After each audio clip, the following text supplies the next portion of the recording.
केसांच्या समस्यांनी हैराण झालात? तर आज आपण पाहूया यावरचा एक पारंपरिक घरगुती उपाय. या समस्या तशा खूप कॉमन आहेत, पण विचार करा, याचा उपाय आपल्या स्वयंपाकघरात लपलेला असेल तर. आज आपण एक अशी पारंपरिक रेसिपी बघणार आहोत जी आपल्या घरात सहज उपलब्ध आहे. चला तर सुरू करूया. या तेलाची सगळी ताकद आहे या 5 मुख्य घटकांमध्ये, आणि हो, यासोबत आहे एक शुद्ध बेस ऑइल.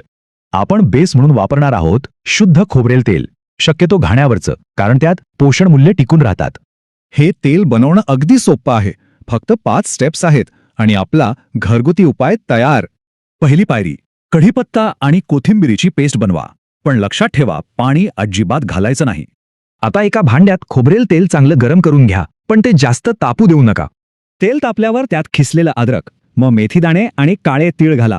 आता यात ती हिरवी पेस्ट घाला आणि हे मिश्रण गळत तपकिरी होईपर्यंत मध्यम आचेवर शिजवा.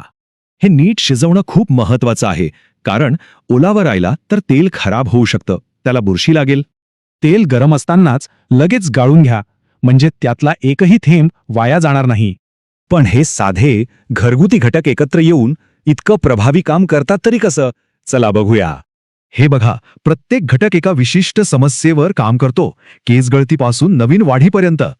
तेल तर तयार झालं, आता बघूया की सर्वोत्तम परिणामांसाठी ते वापरायचं कसं. सर्वोत्तम परिणामांसाठी हे तेल आठवड्यातून 2दा टाळूला लावून हलक्या हाताने मसाज करा. या तेलासोबतच निरोगी जीवनशैली सुद्धा तितकीच महत्वाची आहे, म्हणजे परिणाम अजून चांगले दिसतील. ही फक्त एक रेसिपी नाहीये, तर पिढ्यानपिढ्या चालत आलेलं हे ज्ञान आहे.